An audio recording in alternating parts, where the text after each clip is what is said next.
State of the Nation Address 2022, ang unang SONA ng Pangulong Ferdinand Romualdez Marcos Jr., ika-17 Presidente ng Republika ng Pilipinas.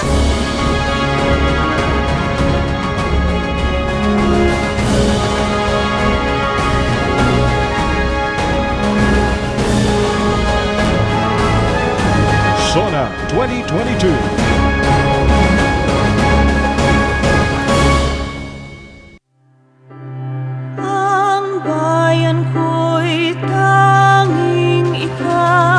I am here not to talk about the past. I am here to tell you about our future. Your dreams are mine. Pangarap nyo ay pangarap ko. Sa pangarap na maging mapayapa ang ating bansa, ang pangarap nyo ay pangarap ko. Sa pangarap na maging maunlad ang ating bansa, ang pangarap nyo ay pangarap ko. At sa pangarap na maging mas masinang ang kinabukasan natin at ng ating mga anak, ang pangarap nyo ay pangarap ko. Ako, si Ferdinand Romualdez Marcos Jr. ay taimtim na nanunumpa. Natutuparin ko na buong katapatan at sigasig ang aking mga tungkulin bilang Pangulo ng Pilipinas, pangangalagaan at ipagtatanggol ang kanyang konstitusyon, kasinawan ako ng Diyos. And if you ask me why I am so confident of the future, I will answer you simply that I have won.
Ladies and gentlemen, the President of the Republic of the Philippines, His Excellency Ferdinand Romualdez Marcos Jr.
On the part of the Senate, the joint session is called to order.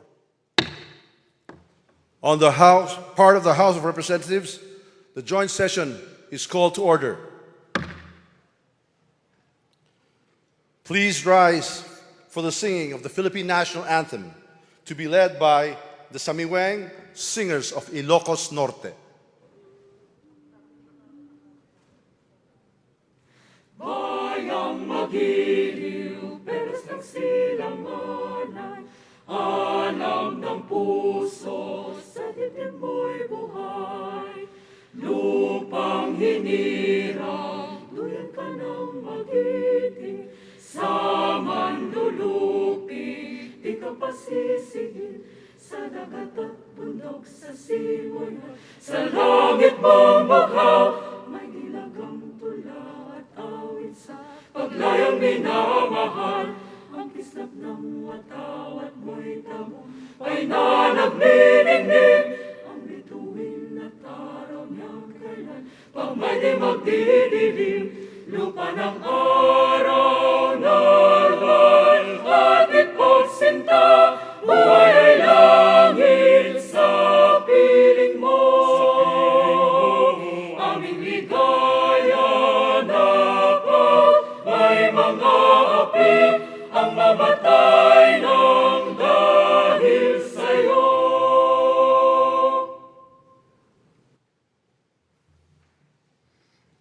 Please remain standing for the nation's prayer. Aming manlilikha, tagapagbigay buhay at liwanag ng sangkatauhan. Salamat po sa iyong pagtangkilig at paggabay sa bansang Pilipinas. Salamat po sa kalayaang magtipon tulad ngayon ayon sa talaga ng aming saligang batas. Salamat po na kami dahil sa kabayanihan, pagsisikap at sakripisyo ng aming mga ninuno at mga bayani ay nabuo upang maging isang bansa at isang malayang demokratikong republika. Walhamdulillahi Rabbil Alamin.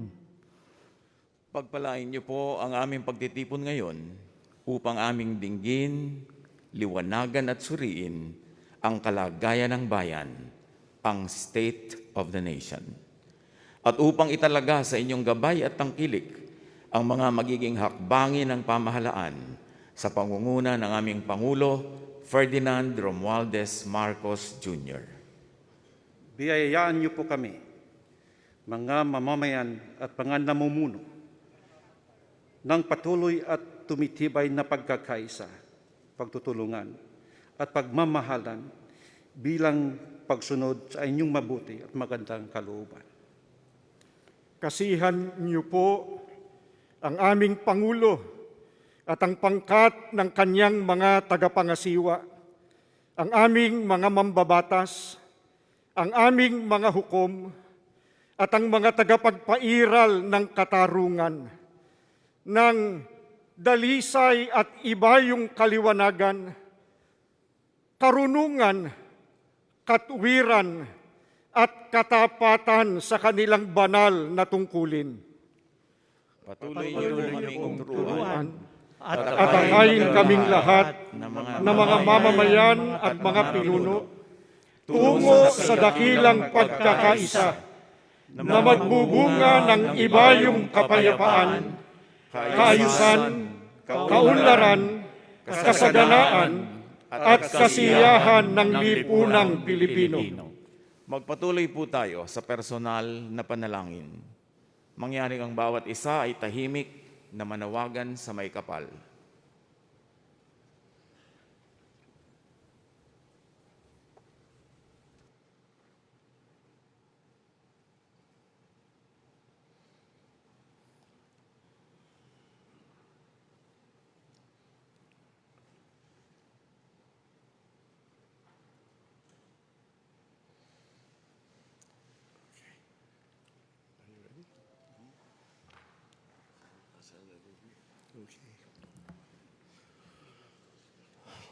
Ladies and gentlemen, honorable members of the Congress of the Philippines, His Excellency Ferdinand Romualdez Marcos Jr., President of the Republic of the Philippines.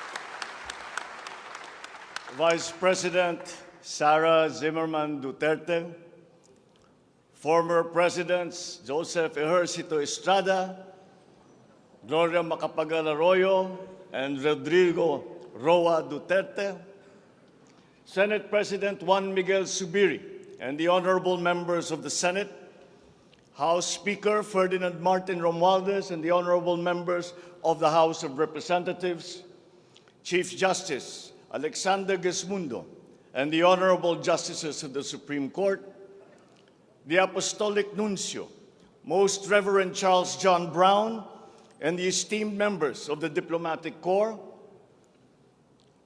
the honorable members of the Cabinet, our First Lady, Luis Araneta Marcos, and our children,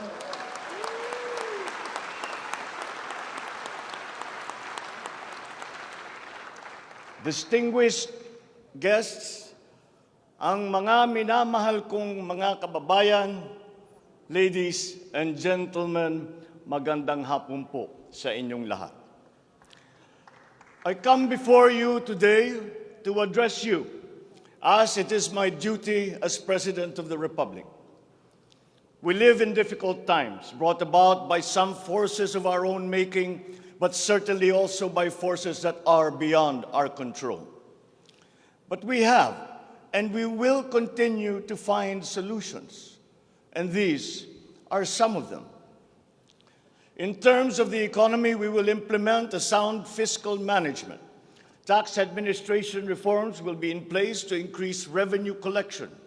Expenditure priorities will be realigned and spending efficiency will be improved to immediately address the economic scarring arising from the effects of COVID-19 and also to prepare for future shocks. Productivity-enhancing investments will be promoted. Our country must become an investment destination, capitalizing on the corporate recovery and tax incentives for enterprises with the CREATE law and economic liberalization laws such as the Public Service Act and the Foreign Investments Act. Ecozones will be fully supported to bring in strategic industries such as those engaged in high-tech manufacturing, health and medical care, and all emerging technologies. This is also seen to facilitate economic growth outside of Metro Manila. Our tax system will be adjusted in order to catch up with the rapid developments of the digital economy, including the imposition of value-added tax on digital service providers. The initial revenue impact will be around 11.7 billion pesos in 2023 alone. Tax compliance procedures will be simplified to promote ease of paying taxes. We will pursue measures to determine possible undervaluation and/or trade misinvoicing of imported goods. Through information and communications technology, the Bureau of Customs will promote streamlined processes. Disbursements for 2022 to 2023 will be maintained at above 20% of gross domestic product or 4.955 trillion pesos and 5.086 trillion pesos respectively, to ensure continuous implementation of priority programs. Disbursement will further increase over the medium term from 5.402 trillion pesos, or 20.7% of our GDP in 2024, to 7.712 trillion pesos or 20.6% of GDP in 2028. The medium-term fiscal strategy of this administration seeks to attain short-term macro-fiscal stability while remaining supportive of the country's economic recovery and to promote medium-term fiscal sustainability. Furthermore, and more importantly, fiscal policy aims to bring together the national government's resources so that these are mobilized and utilized in order to gain the maximum benefit and the high multiplier effects for our economy. Measurable medium-term macroeconomic and fiscal objectives include the following headline numbers. These are based on forecasts that are consistent with the guiding principles of coherence of strategies, policy discipline, and fiscal sustainability. 6.5 to 7.5% real gross domestic product growth in 2022. 6.5 to 8% real GDP growth annually between 2023 and 2028. 9% or single-digit poverty rate by 2028. 3% national government deficit to GDP ratio by 2028. Less than 60% national government debt to GDP ratio by 2025. At least $4,256 income per capita and the attainment of upper middle income status by 2024. The aforementioned headline goals summarize the objectives of this medium-term fiscal strategy being submitted to Congress for its adoption and concurrence to the concurrent resolution by the Senate and House of Representatives. Once adopted, the MTFF will become an anchor for the annual spending and financing plan of the national government and Congress when preparing the annual budget and undertaking related appropriation activities. It is therefore a forward-looking document that extends beyond the traditional 3-year horizon to reach 6 years, coinciding with the 6-year coverage of the Philippine Development Plan 2023 to 2028. The MTFF also promotes transparency and credible commitment to pursue the indicated socio-macroeconomic goals that optimize the government budget. Medium-term growth targets and the assumptions regarding key macroeconomic variables underpin the medium-term fiscal plan. The recent past and the COVID-19 pandemic has beset the macroeconomic environment with challenges and a series of external shocks. Inflation has accelerated in recent months due largely to significant increases in international prices of oil and other key commodities. Still, the economic growth momentum remains firm, as demonstrated by the strong 2022 first quarter GDP growth at 8.3%. However, the recovery process from the impact of the pandemic is still ongoing, amid elevated uncertainty in the international economic environment. Revisions in the macroeconomic assumptions incorporate these challenges and most recent economic developments, leading to upward adjustments in the following: inflation rate for 2022 to 2023, foreign exchange rate for 2023 to 2025, and goods and services imports growth for 2022. The economy is expected to grow by 6.5 to 7.5% this year as we continue to reopen the economy while considering the recent external developments. In the first quarter alone, GDP saw an increase in household consumption and private investments, along with a robust manufacturing industry, high vaccination rate, improved healthcare capacity, and an upward trend in tourism and employment. This is expected to continue for the rest of the year. The strong economic growth is projected to be sustained and expanded further to 6.5 to 8% from 2023 until 2028. The average inflation for 2022 is projected to range from 4.5 to 5.5%, following the uptick in fuel and food prices as a result of the ongoing Russia-Ukraine conflict and the disrupted supply chains. It is slightly adjusted to 2.5 to 4.5% in 2023 and is seen to return to the target range of 2.0 to 4.0% by 2024 until 2028. Dubai crude oil price is expected to settle at 90 to 110 US dollars per barrel in 2022, 80 to 100 US dollars per barrel in 2023, and 70 to 90 US dollars per barrel from 2024 onwards, as oil supply is expected to catch up and stabilize over the medium term.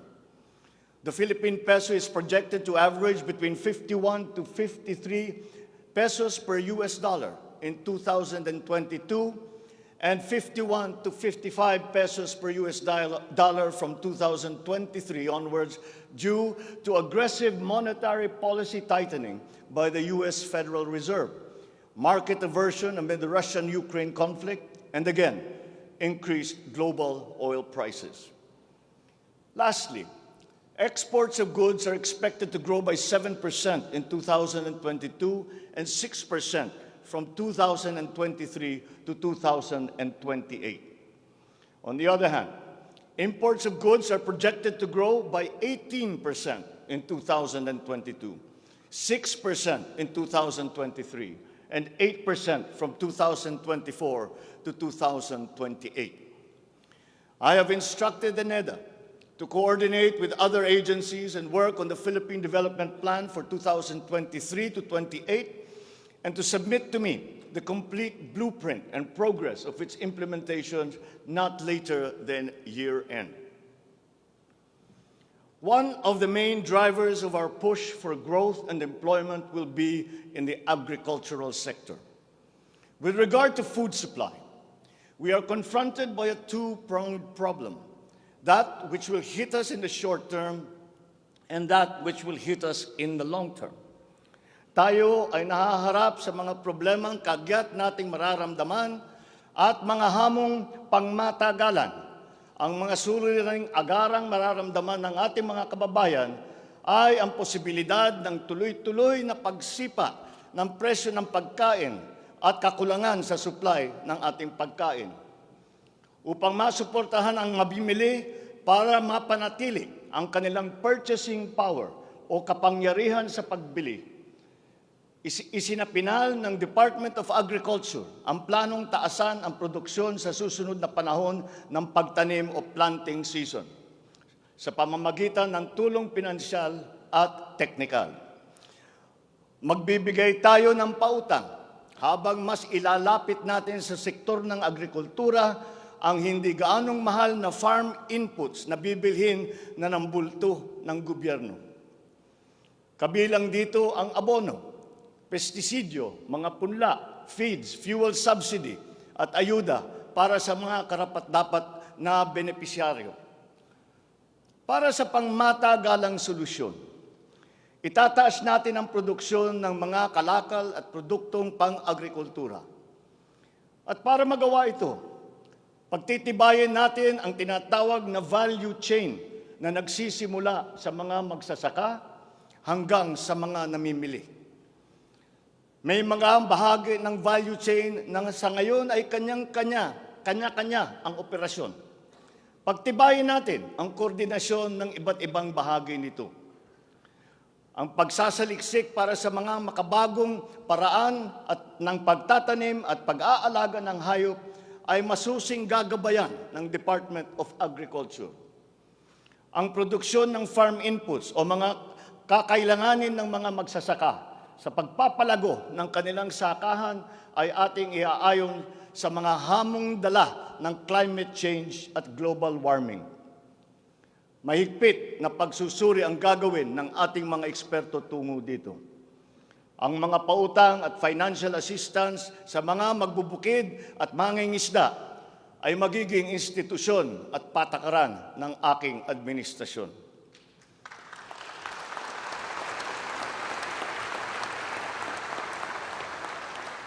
Ipapaprioridad natin ang modernisasyon ng mga sakahan sa pamamagitan ng mga makabagong teknolohiya para sa ating mga magsasaka. Atin palalawakin ang mga palaisdaan, babuyan at manukan.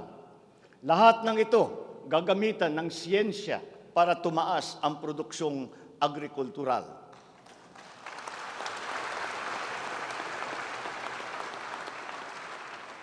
Maging ang post-production at processing ay susuportahan ng pamahalaan.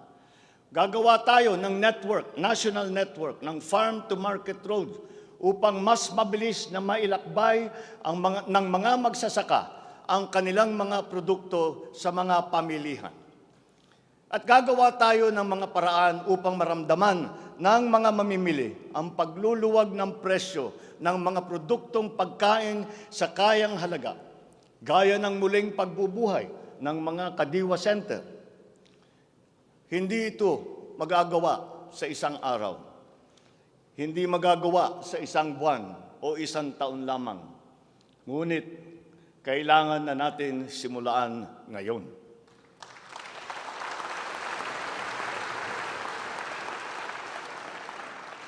Ang Agrarian Reform Program ay dapat magpatuloy. Agrarian reform is not only about acquisition, but also about support services and distribution. To assist this, I intend to issue an executive order to impose a one-year moratorium on the payment of land amortization and interest payments.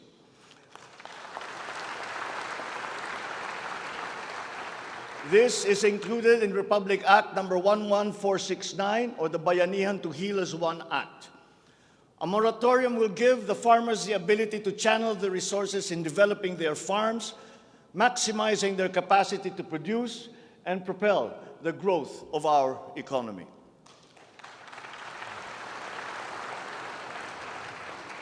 Civil society organizations also support this because it will unburden the farmers of their dues and be able to focus on improving farm productivity.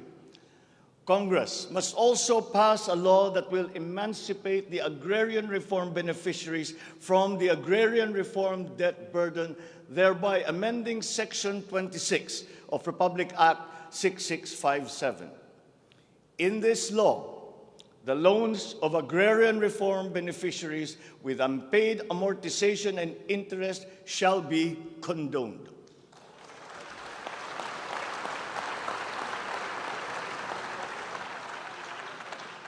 Layunin ng batas na ito ay burahin ang hindi mabayarang utang ng ating mga magsasaka na benepisyaryo ng agrarian reform. Agrarian reform beneficiaries who are still to receive their awarded land under the Comprehensive Agrarian Reform Program shall receive it without any obligation to pay any amortization.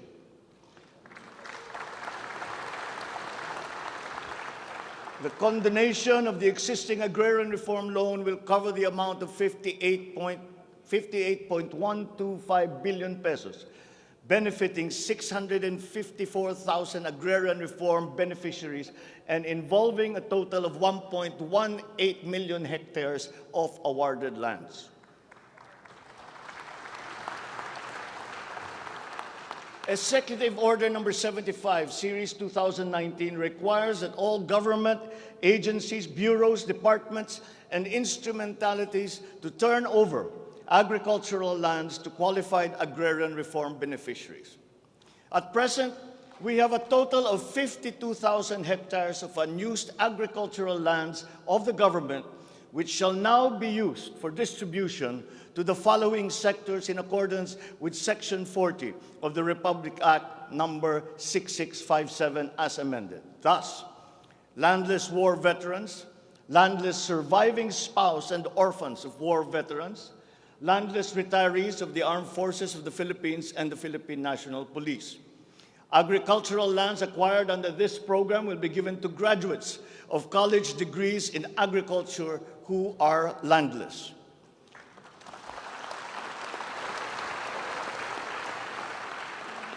The call of the times is for the infusion of fresh and new blood in the agricultural sector. We need a new breed of farmers equipped with modern agricultural technology able to engage in sustained scientific farming that will not only increase farm yields, but also resilience in the face of climate change.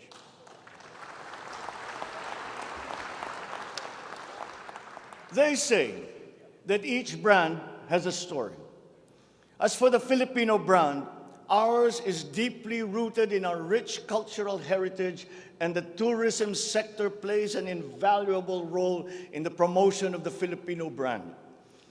Tourism is not only an important economic development tool, but the abundance of opportunities that the sector creates in terms of regular employment and even job creation at the grassroots level is undeniable. To boost our tourism industry, we will first and foremost make basic developments, such as road improvements for easier access to tourism spots. We will also upgrade our airports and create more international airports to help decongest the bottleneck in the Manila airport. We will also make it more convenient for travelers to go around the country, even to remote areas, to help promote undiscovered tourist spots. This program will be led by the Department of Tourism, together with the Department of Public Works and Highways.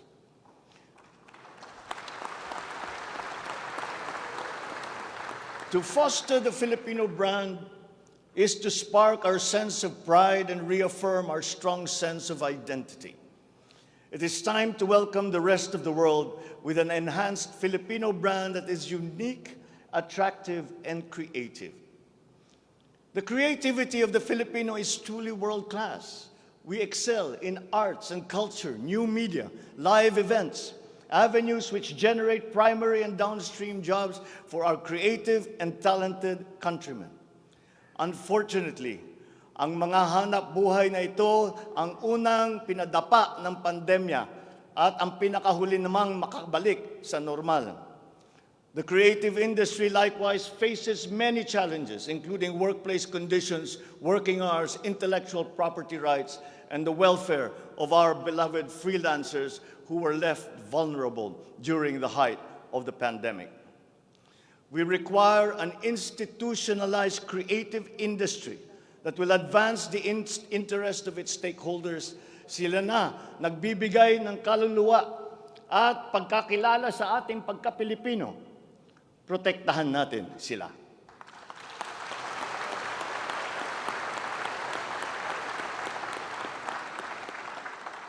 The Department of Social Welfare and Development has a large part to play in all of this.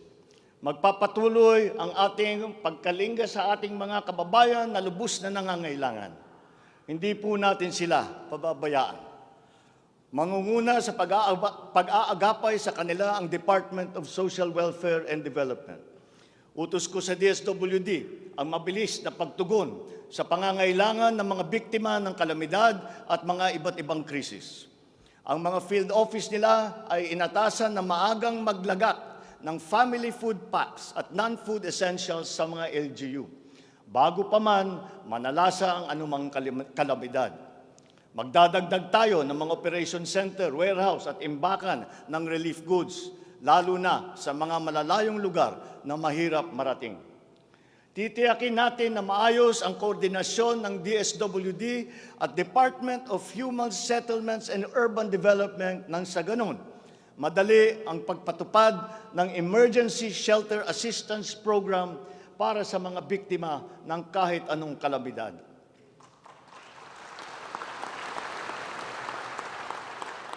Pagtitibayin pa natin ang komprehensibong programang Assistance to Individuals in Crisis Situations o ang ating tinatawag na AICS para maiparating ang tulong sa mas maraming biktima. Hindi natin papahirapan ang mga biktima ng krisis na dudulog sa ahensya. Gagawin nating simple ang proseso ng paghingi at pagparating ng tulong. Dahil hindi naman dapat dinadagdagan pa ang hirap ng nararanasan ng ating mga mamamayan. Upang matiyak na mapupunta sa kwalipikadong mga pamilya ang tulong na pamahalaan sa pamamagitan na 4Ps o Pantawid Pamilya Pilipino Program, titiyakin natin na malilinis ang listahan ng benepisyaryo.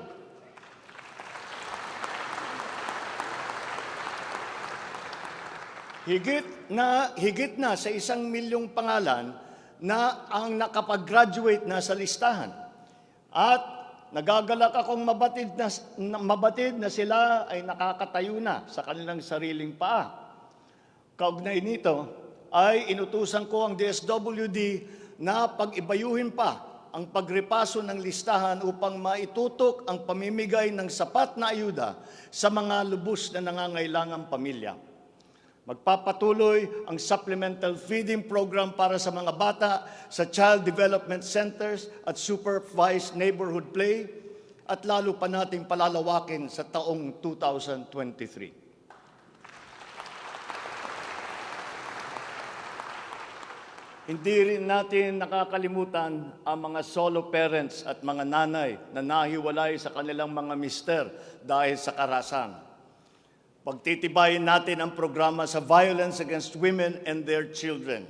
Kabilang na ang counseling para sa mga biktima, katuwang ang ating mga LGU.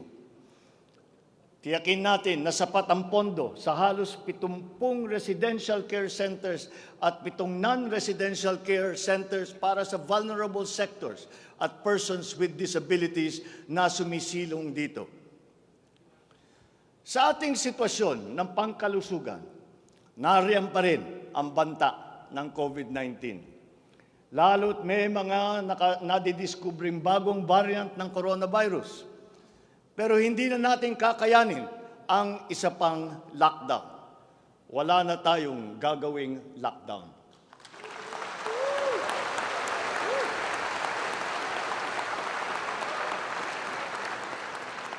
Dapat natin balansehin ng maayos ang kalusugan at kapakanan ng ating mga mamamayan sa isang banda at ang ekonomiya naman sa kabilang banda.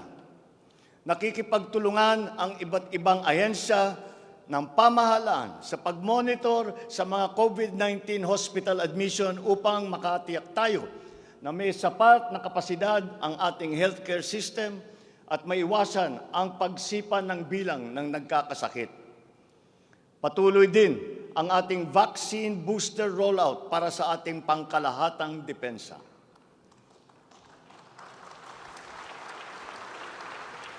Sa ganitong paraan, kahit pa tumaas muli ang bilang ng mga COVID cases, mananatiling mababa ang bilang ng mga maospital at bilang ng mga namamatay.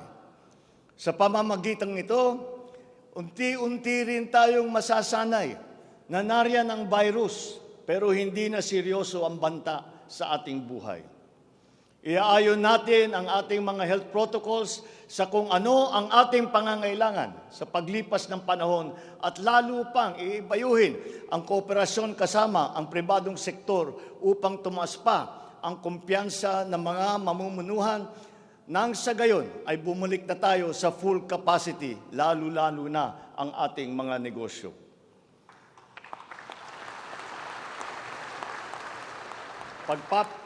Pagbubutihan pa natin ang pagpapakalat ng tamang impormasyon ukol sa COVID, kasama ang kahalagahan ng bakuna.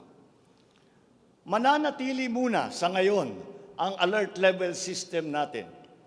Pinapag-aralan natin ang ibang paraan ng klasifikasyon upang mas babagay sa kasalukuyang sitwasyon, lalong-lalo na sa pagbabago ng COVID. Sa pakikipagtulungan ng Kongreso, itatatag natin ang ating sariling Center for Disease Control and Prevention at ang isang Vaccine Institute.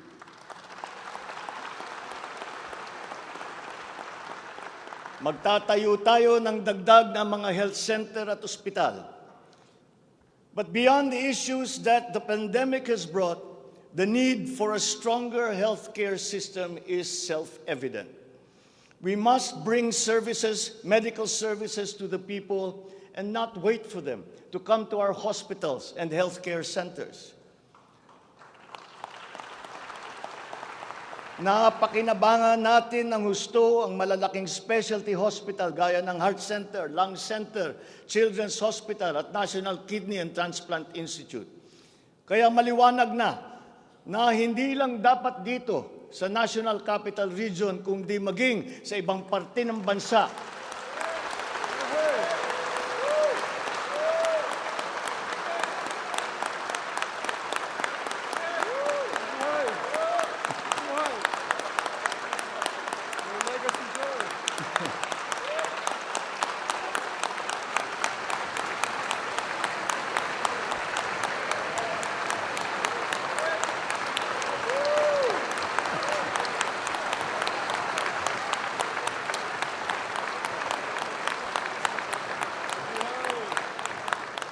Maliwanag na hindi lamang dapat dito lamang sa National Capital Region, kundi maging sa ibang parte ng bansa, kailangan magdagdag ng ganitong uri ng mga pagamutan. Bukod dito, upang mailapit natin ang healthcare system sa taong bayan, nang hindi sila kailangan pumunta sa sentro ng kanilang bayan, lalawigan o region, ay maglalagay tayo ng mga clinic, mga RHU, na pupuntahan ng mga doktor, nurse, midwife, medtech, 1 beses, 2 beses sa isang linggo. Nang sa ganon, magiging mas madali sa may karamdaman na magpapagamot nang hindi na kailangan magbiyahe ng malayo.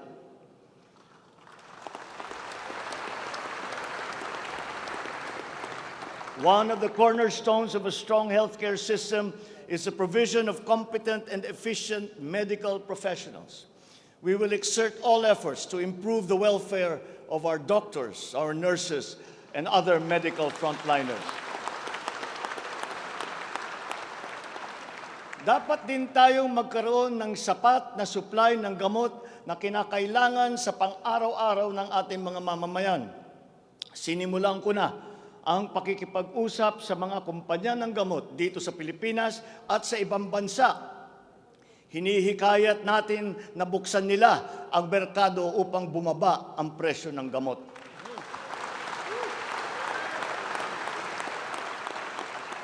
Halimbawa, kung mas marami ang mas murang generic o hindi branded na gamot sa merkado, mas bababa rin ang presyo dahil sa kompetisyon. Ang Department of Trade and Industry ay nakikipag-usap sa mga interesadong manufacturer ng generic drugs na papasok sa ating bansa. Inuutusan ko naman ang Philippine Competition Commission na pantay-pantay dapat at walang kartel sa hanay ng mga pharmaceutical companies.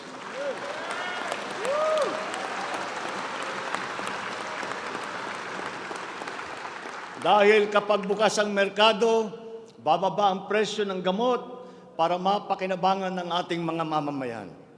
This is one of the hard lessons that we learned when the pandemic struck, and therefore we must act on that shortcoming.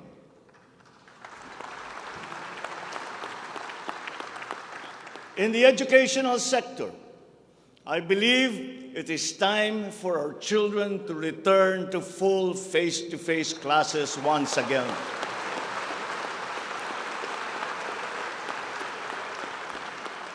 The Department of Education, led by our highly able Vice President Sara Duterte, is now preparing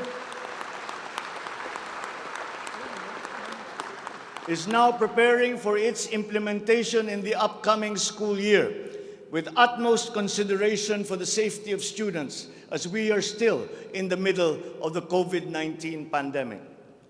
We must ensure that our classrooms are safe for teachers, for students, and the entire academic community when they return to face-to-face classes. We continue to encourage everyone to get their booster shots in preparation for the resumption of in-person classes. This is one of the reasons I have directed the Department of Health and the Department of Interior and Local Government to undertake another rollout of booster shots.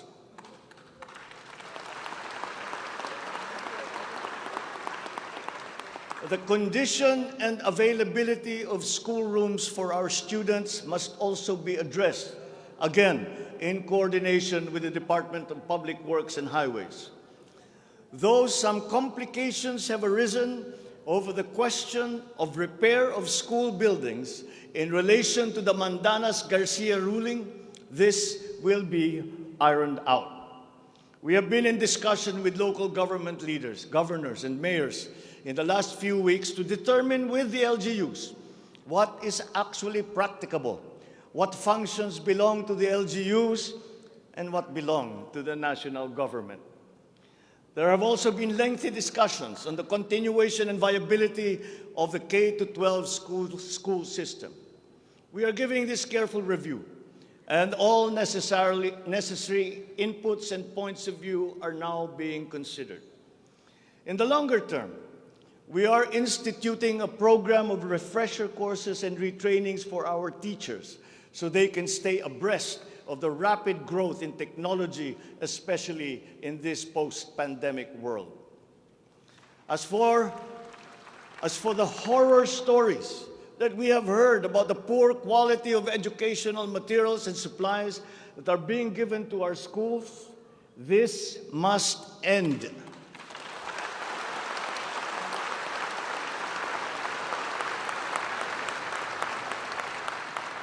Our children must always be equipped with the best that we can provide. Ang edukasyon ay ang tangi nating pamana sa ating mga anak na hindi mawawaldas. Kaya anumang gastusin sa kanilang pag-aaral ay hindi tayo nagtitipid. Hindi rin tayo nagtatapon. And once again, I am not talking about history or what is being taught. I am talking about materials that are necessary for effective teaching in this day and age. Children now need connectivity to the internet. They need devices to use. They need computers, educational tools.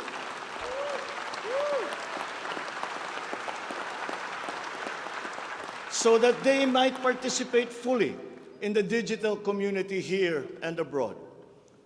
We must do better in the international rankings, especially when it comes to the so-called STEM subjects: science, technology, engineering, and mathematics.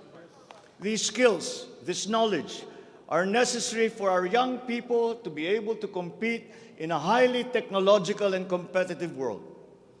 The raw talent is there in our young people.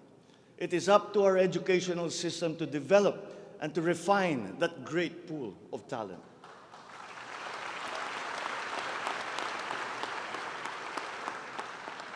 Foreign employers have always favored Filipino employees because of our command of the English language. This is an advantage that we must continue to enjoy. The internet has now become the global marketplace, not only for goods, services, but also for ideas, even extending to our own personal interactions. And the language of the internet, for better or for worse, is English. Therefore, the question of our medium of instruction must be continuously re-examined to maintain that advantage that we have established as an English-speaking people.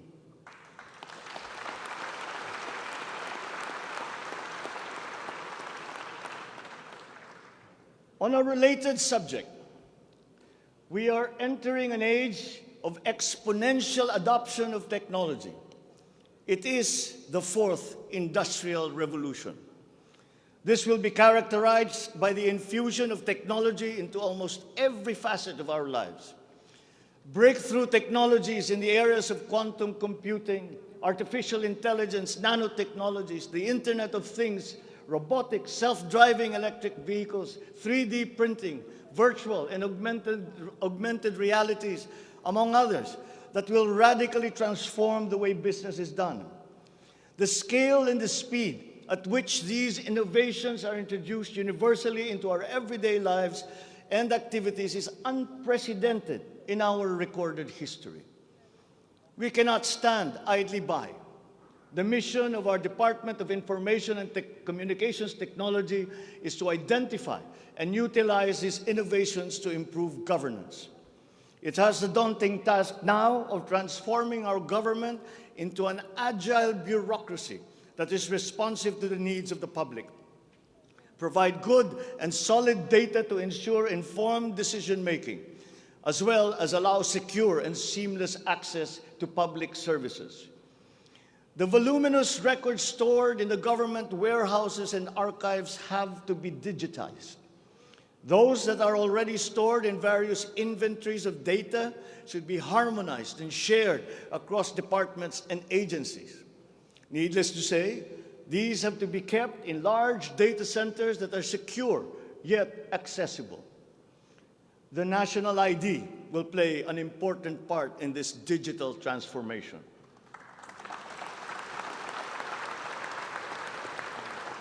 For citizens to be able to seamlessly transact with government, their identity must be easily verifiable. We expect to issue 30 million physical IDs and 20 million digital IDs by the end of this year. The target is to accomplish the issuance of about 92 million IDs by the middle of next year. As the world moves into rapid digitalization, the digital divide will become more pronounced. The depth and breadth at which these technologies will be transformative in our lives is fully expected. This will open new opportunities for the creation of wealth, but will also likely create inequalities. Hence, universal connectivity will be a vital component in order to ensure that no citizen is left behind.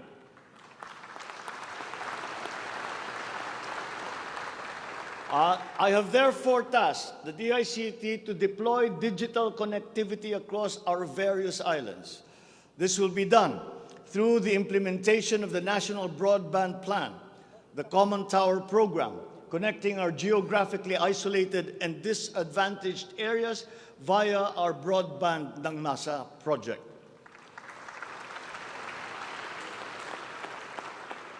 All relevant modes of digital transport should be utilized. These may be through a combination of terrestrial or submarine fiber optics, wireless, and even satellite technology. As our Public Service Act has opened the doors and removed the restrictions on foreign investment, we foresee an increase in direct investment of overseas players. This will translate into better quality, availability, and affordability of telecommunication services all over the country. We come now to infrastructure. The backbone of an economy is its infrastructure. The infrastructure program of the Duterte administration must not only continue, but wherever possible, be expanded.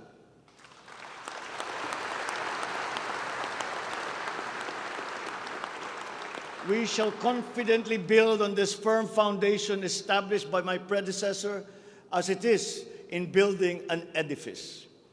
We must keep the momentum and aspire to build better, more. Necessarily, infrastructure development will remain a very high priority in our drive for growth and employment. Once again, I will not suspend any of the ongoing projects, as those have already been shown to be of benefit to the public that they serve.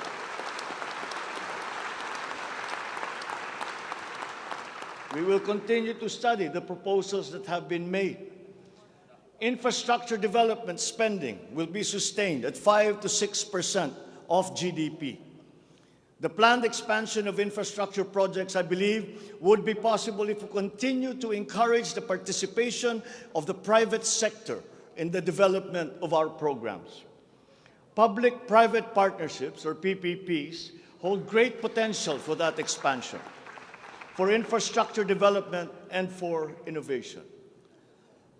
Our infrastructure development is of primary importance, as it is a necessary element to improve many other sectors, to include agriculture, tourism, general economic activity, and even to governance.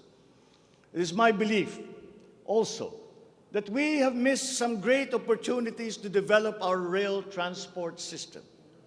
It is clear in my mind that railways offer great potential, as it continues to be the cheapest way of transporting goods and passengers. We can build upon already existing lines by modernizing these old railway systems. There are dozens of railway projects on the ground, above the ground, below ground, not just in Manila, but in other regions, at various stages of implementation and with a combined cost of 1.9 trillion pesos. This administration is committed to finish building the current portfolio of investments, approve railway projects such as the North-South Commuter Railway System, the 33-kilometer Metro Manila Subway Project, the 147-kilometer North-South Commuter Railway System, the 12-kilometer LRT-1 Cavite Extension, the 23-kilometer MRT-7, and the common station that will connect LRT-1, MRT-3, and MRT-7. And beyond NCR, larger scale railway systems like the 102-kilometer Mindanao Railway Project,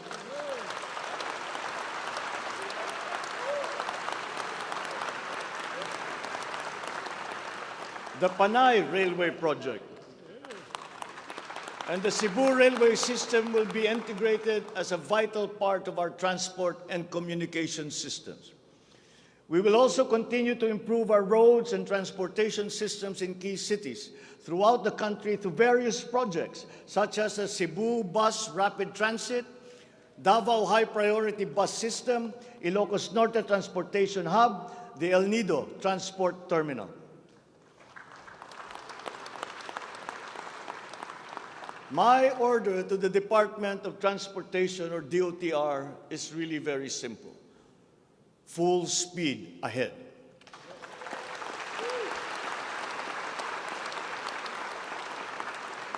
Improving our railway system, along with modernizing existing airports and seaports, will maximize our strategic location in the Pacific and connect our many islands. A key sector in our transformation plans is that of energy. Another fundamental requirement for growth and increased employment will be the availability of cheap, reliable energy. This even comes under the category of ease of doing business. If we are to attract investors, both local and foreign, to set up shop here in the Philippines. At present, our demand for energy far exceeds our reliable supply. We must increase the level of energy production. We must look at every possible option that would be appropriate for the Philippine situation. There is some room to expand our present power supply through existing power sources, but this is only to a very limited extent. We must build new power plants.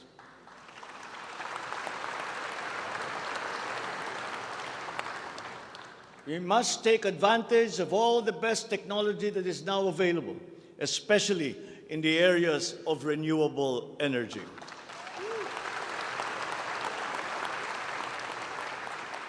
Our search for new power sources should always be with an eye to improving the mix of the energy supply between traditional and renewable sources. The technology on renewable energy is progressing rapidly, and many of these technologies are appropriate for the Philippines. We have already begun windmill power. We are now expanding very quickly our solar power production. For both offshore and onshore wind turbines, for example, the World Bank has calculated that there is a potential for 255 gigawatts by the year of 2030. Solar power has steadily increased its efficiency in converting sunlight to electrical power, which is particularly attractive for the Philippines. Because unlike wind power, solar power is practical almost everywhere in the Philippines all year round. In the move to lowering our carbon footprint caused by energy production, our advancement to renewables will have a lead time. In the interim, natural gas will hold the key. We will provide investment incentives by clarifying the uncertain policy in upstream gas, particularly in the area close to Malampaya. This requires clarification of the processes and review of service contracts policy. I believe that it is time also to re-examine our strategy towards building nuclear power plants in the Philippines.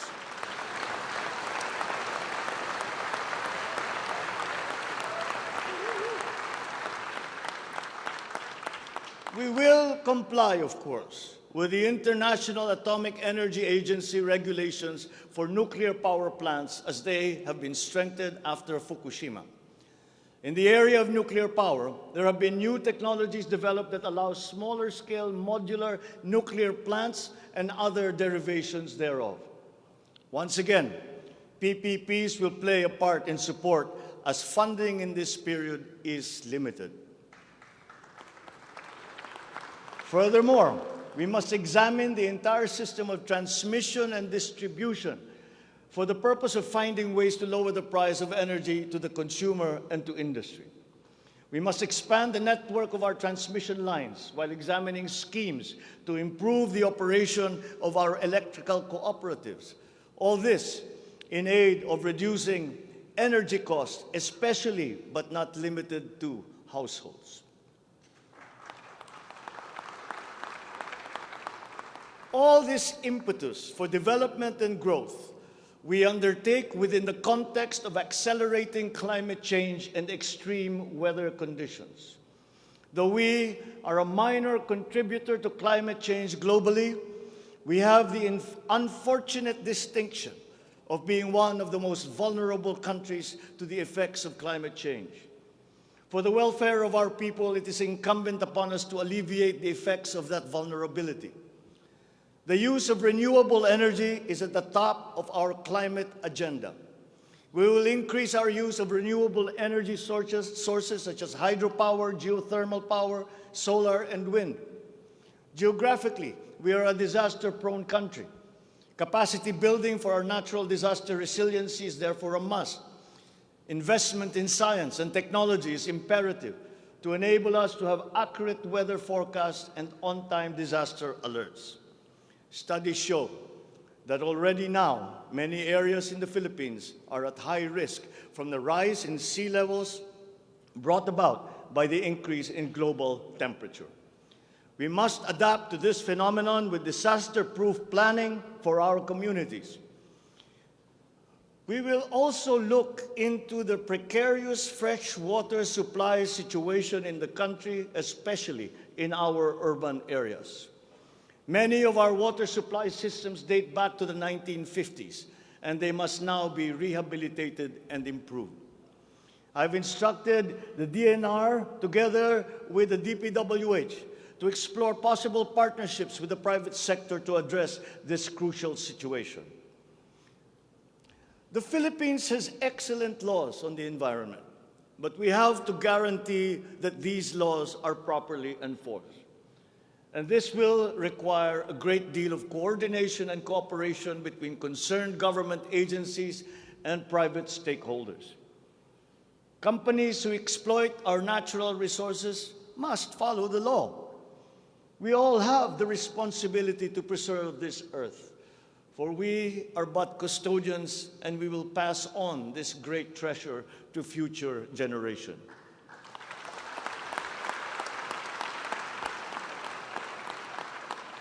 There is no question that the preservation of the environment is the preservation of life. If we cannot mitigate climate change, all our plans for the economy, all our plans for our future will be for naught.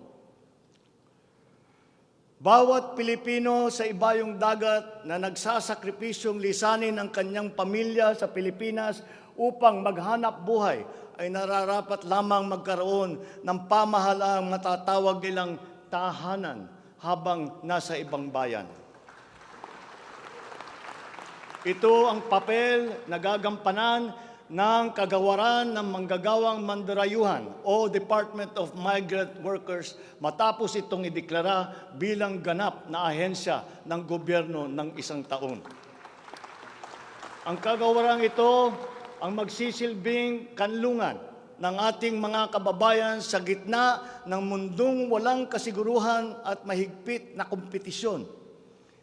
Ito ang maglalatag sa kanila ng mga oportunidad. Titiyak na ang kanilang mga hanap buhay ay tugma sa kanilang mga kasanayan. Maninigurong akma ang sahod at maayos ang kalagayan sa kanilang mga kumpanya at mga ngalaga sa kanilang mga pamilya habang sila ay nasa malayo. Gagawin natin ito sa pamamagitan ng pag-aalis ng red tape sa sistema ng pagsusulong ng digital empowerment. We shall automate the verification of contracts and issue secure overseas employment certifications that you can keep on your smartphone. I call on the Department of Migrant Workers and the DICT to make this a top priority.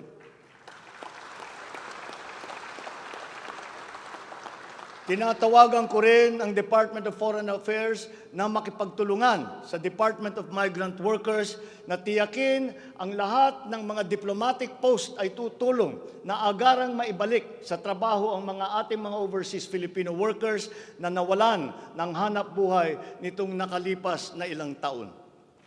Mula sa 3 buwan ay gagawin na lang nating 3 linggo para sa isang dayuhang employer na iproseso ang mga papeles ng Pilipinong nais nitong kunin bilang empleyado. Aatasan din natin ang kagawaran ng gawing simple ang komplikadong handbook ng mga tuntunin at regulasyon para sa mga OFW. Nang sa gayon ay maging maalwan ang mga transaksyon may kinalaman sa kanilang pangingibang bansa. Mula sa handbook na may 240 seksyon, ay gagawin nating pamphlet na lamang na hindi hihigit sa 100 pahina. Mahirap na nga ang buhay. Kaya naman, ayaw pa natin makitang lalo pang nahihirapan ang ating mga manggagawang mandarayuhan sa pagtupad sa kanilang mga pangarap. Para sa mga kababayan nating naiipit sa kaguluhan, inaabuso at nanganganib ang buhay, ikinagagalak kong sa ilalim ng aking pamumuno ay ilulunsad natin ang One Repatriation Command Center o ORCC. Ilalaan natin ang isang social media platform ng Department of Migrant Workers at ang hotline upang matulungan agad at maligtas sila mula sa mas higit na kapahamakan. Noon, nangungutang pa ang isang ina ng bawat OFW upang sumakay ng barko para pumunta sa Maynila at mangatok sa iba't ibang ahensya para mapauwi ang anak na inaapi. Ngayon, kami na ang tatawag sa mga magulang ng OFW para sabihin sa kanila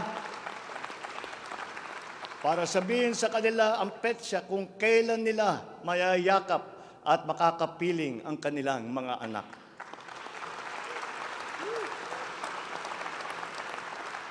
Sa kasalukuyan ay nakikipag-ugnayan tayo sa pamahalaan ng Saudi Arabia upang buksan muli ang deployment.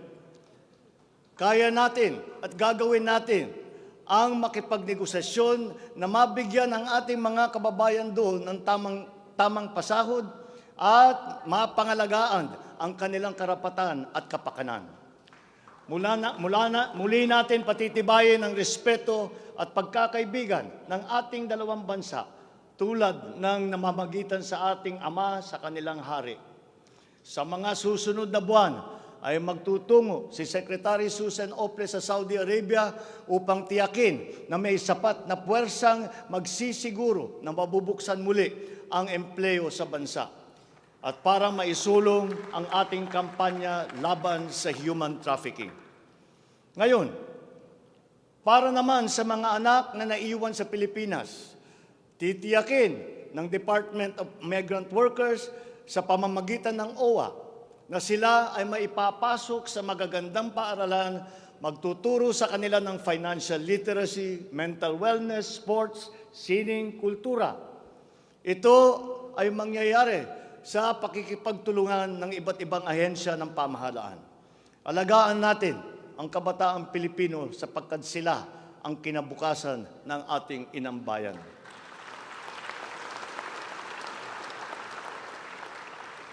Sa ating mga kababayan na nasa ibang bansa, you deserve a home in government, not only for the money that you send home, but you are not cold tools of the economy, You deserve it for your sacrifices for our country and your perseverance and excellence in the global arena. You OFWs represent the fighting faith of the Filipinos as a nation and as a people. Let us transform your overseas journey into inspirational stories for all time. Thanks to you, our dear legislators, and of course to the man every OFW now refers to as their tatay, President Rodrigo Duterte. You passed the law that created this new home for our OFWs.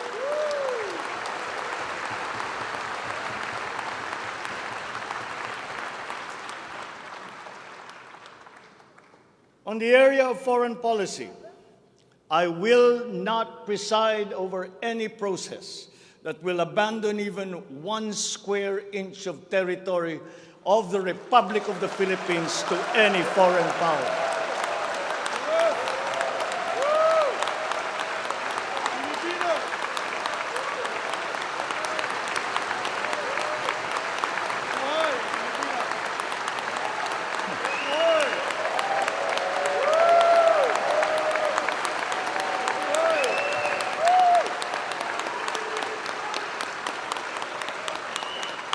With respect to our place in the community of nations, the Philippines shall continue to be a friend to all, an enemy to none.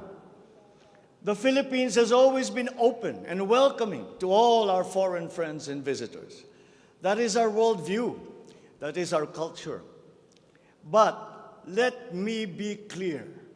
We are very jealous of all that is Filipino.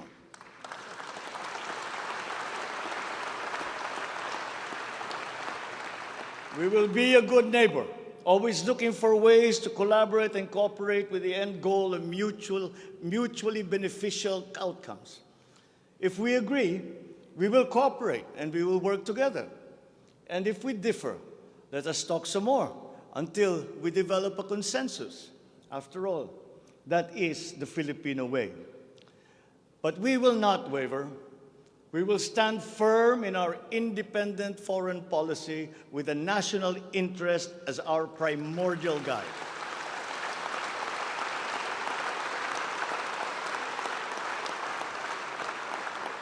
We commit to maintaining good relations with the rest of the world. As a matter of fact, it is my sincere belief that the need for strong bonds and collaboration among nations emerges in the direst of times, such as in a pandemic. The partnerships and alliances that we make with all will provide stability that all nations will need as we emerge into this new global economy. The Philippines will continue to promote stronger and multifaceted relationships with all our partners around the world. We are, in fact, grateful for the messages of support and offers of help that we have received from many of our friends in the international community. This has been communicated to us through the different envoys and ambassadors here in the Philippines. Such strong relationships can only be beneficial to all involved. As I am here today addressing the legislature, allow me now to propose legislation that we would like you to pass in support of these programs. 1, National Government Right Sizing Program, a reform mechanism that seeks to enhance the government's institutional capacity to perform its mandate and to provide better services while ensuring optimal and efficient use of resources. Compared to previous government reorganization efforts, the NGRP will entail a comprehensive strategic review of the functions, operations, organization, system, and processes of the different agencies, and massive and transformational initiatives in agencies concerned, such as mergers, consolidations, splitting, transfer, and even the abolition of some offices. The right-sizing efforts will also involve the conduct of a comprehensive strategic review of functions, programs, and projects that will cut across various agencies. Number 2, a budget modernization bill. This seeks to institutionalize a cash-based budgeting system under Executive Order number 91, Series 2019, to strengthen fiscal discipline in the allocation and use of budget resources by ensuring that every peso budgeted by the government would lead to the actual delivery of programs and projects.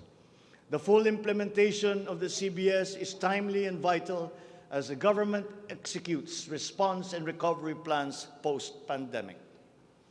Number 3, Tax Package 3 Valuation Reform Bill.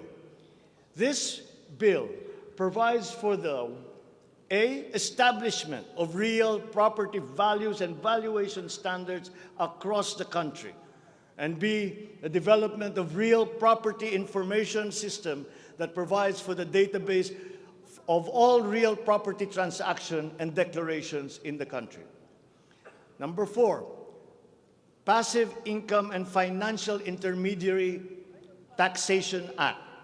This seeks to reform the taxation of capital income and financial services by redesigning the financial sector taxation into simpler, fairer, more efficient, and a revenue-neutral tax system. It also represents to adopt a regionally competitive tax system. Number 5, E-Government Act, which provides for the establishment of the e-government master plan, which shall cover all e-government services and processes. Number 6, the Internet Transaction Act, or e-commerce law, which aims to establish an effective regulation of commercial activities through the Internet or electronic means to ensure that consumer rights and data privacy are protected, innovation is encouraged, fair advertising practices and competition are promoted. Online transactions are secured, intellectual property rights are protected, and product standards and safety are observed. Number 7, Government Financial Institutions Unified Initiatives to Distressed Enterprises for Economic Recovery.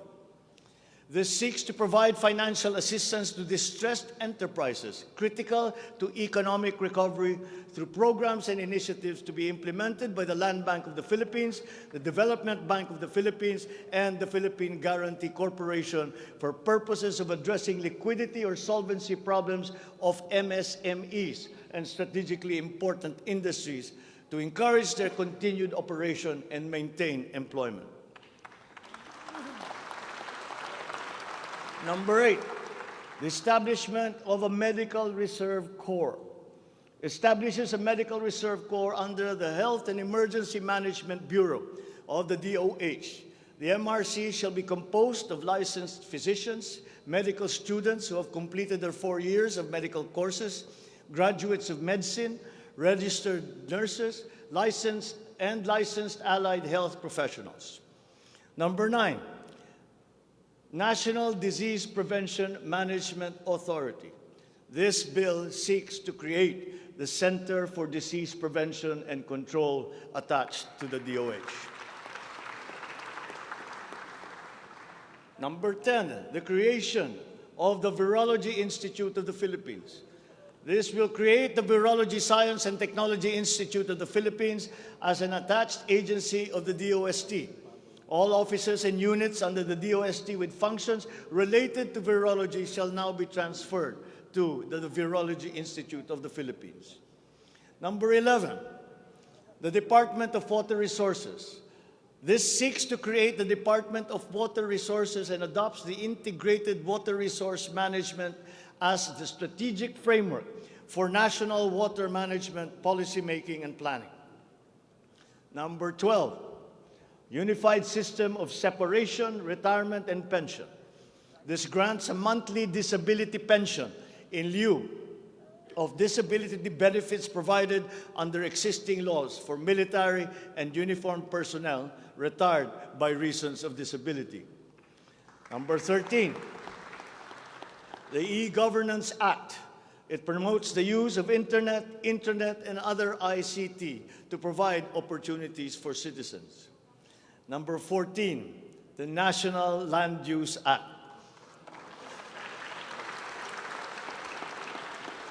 This will provide for a rational and holistic management and development of our country's land and water resources, hold owners accountable for making these lands productive and sustainable, strengthen the LGU to manage ecological balance within its jurisdiction. It also provides for land use and physical planning framework as a mechanism in determining policies and principles to implement this legislative measure. Number 15, the National Defense Act.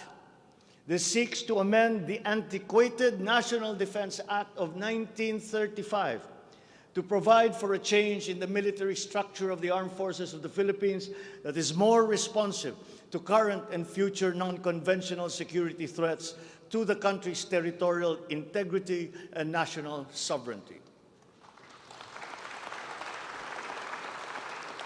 Number 16, Mandatory Reserve Officers Training Corps and National Service Training Program. This seeks to reinstitute the ROTC program as a mandatory component of senior high school programs, grades 11 and 12, in all public and private tertiary level educational institutions. The aim is to motivate, train, organize, and mobilize students for national defense preparedness, including disaster preparedness and capacity building for risk-related situations. Number 17, enactment of an enabling law for the natural gas industry. This seeks to foster the development of the midstream natural gas industry in a bid to strengthen Philippine energy security by diversifying the country's primary sources of energy and promoting the role of natural gas as a complementary fuel to variable renewable energy. Number 18, amendments to the Electric Power Industry Reform Act, or EPIRA. This aims to improve the implementation of the law's provisions and enhance its effectiveness to address the high cost of electricity, alleged market collusion, and insufficient power supply. The bill seeks to restructure the Energy Regulation Commission to foster accountability and improve the Commission's government system that would ensure consumer protection and in enhancing competitive operation of the electricity market. Number 19, amendments to the Build, Operate, Transfer law. This seeks to improve the implementation of the public-private partnership program and to be able to direct the desired outputs and outcomes in line with the strategic development targets of the country. Specifically, the amendments seek to, 1, address the ambiguities in the existing law, 2, address the bottlenecks and challenges affecting the implementation of the PPP program, and 3, foster a more competitive and enabling environment for PPPs. To my fellow Filipinos, ang aking mga minamahal na kababayan, batid ko na hindi madali ang ating pinagdaraanan sa nakaraang higit na 2 taon. Alam ko rin na ang bawat isa sa inyo ay ginagawa ang lahat ng inyong makakaya upang patuloy na harapin ang lahat na pagsubok sa kasalukuyan.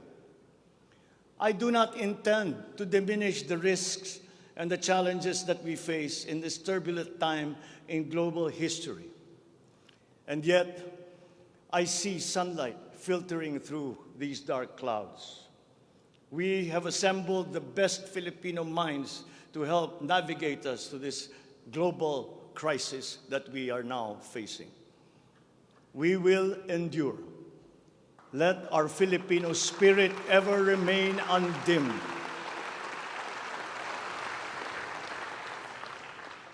I know this in my mind. I know it in my heart. I know it in my very soul. The state of the nation is sound. Thank you and good afternoon. Marami pong salamat sa inyong lahat.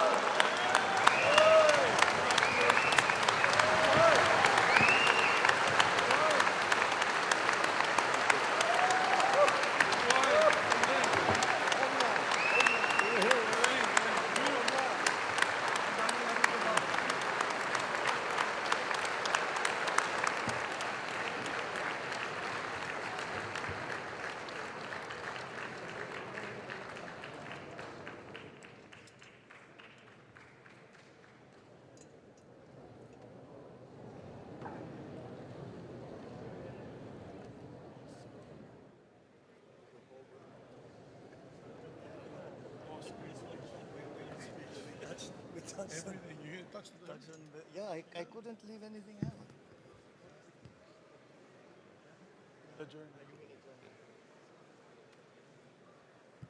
Ladies and gentlemen, on the part of the Senate, the joint session is adjourned.